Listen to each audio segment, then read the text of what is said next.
City haze shot through with morning sun.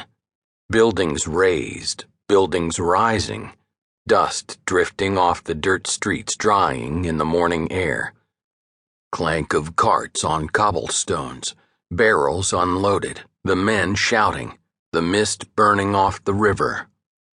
Along Chestnut, along Walnut, along Market, they make their way amid hollering and hammering and the smell of horse and mule shit. Open doors to taverns, men in bowler hats, bricks and shingles and the cart at the curb. The street sloping down toward the river and the docks. Henry Sims regarded the poster as people jostled past on the sidewalk.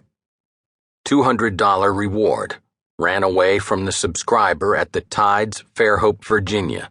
One Negro, Joseph, aged 19, 5 feet and 7 inches in height, is of a light copper color with green eyes, clever and personable, an excellent mimic, may well be trying to pass as Spanish or as a freeman.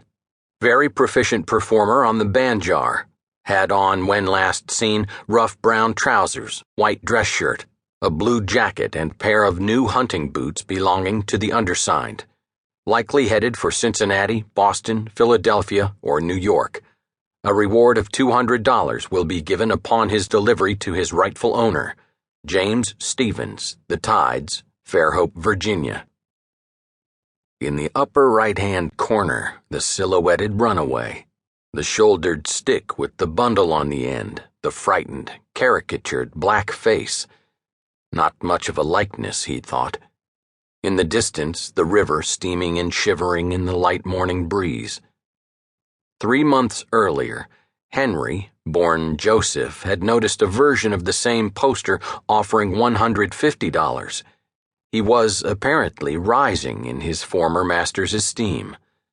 Over the weeks, that poster faded and tore and was covered by others. Every vertical surface in Philadelphia was a riot of posters and handbills crowing and cajoling, some fresh and sharp, some buckling and peeling like birch bark, announcing performances by operatic artists, contortionists, orators, Shakespearean companies, comedic sketches, dramas at the Chestnut Street Theater, all competing for space and attention with the reward posters for those who, like himself, had made their way out of what the solemn members of the Vigilance Committee liked to call the House of Bondage.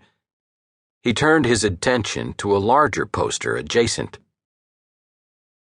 Held over at Barton's Minstrel Theater, the original Virginia harmonists, purveyors of Ethiopian airs, plantation jigs, and every variety of Negro jollity, Messrs. Powell and Douglas on the ends.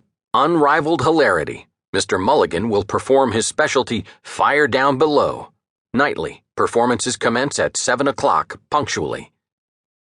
Above the text, an engraved depiction of 5 figures with black faces, seated in a semicircle, limbs jutting and jabbing, playing banjo, fiddle, tambourine, a set of bones.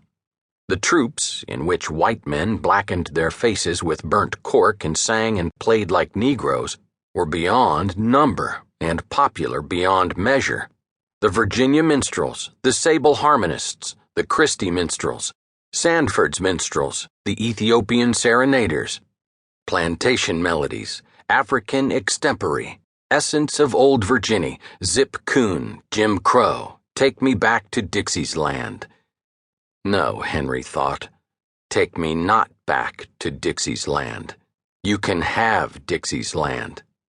He hefted the sack in his hand, felt the light weight of the banjo with pleasure. Time, he thought, to purvey some Ethiopian airs. On a bright morning such as this, he was still astonished at the feeling. To walk where you want to walk as a free man. To look at the sunlight on the side of a brick building as a free man. To smell bread baking as a free man. To touch a tree. To tie your boot on the sidewalk, to enter a tavern, free. To know yourself, to be more capable than most of the white men who even here condescend to you, and to be able to show it without fear of a whipping.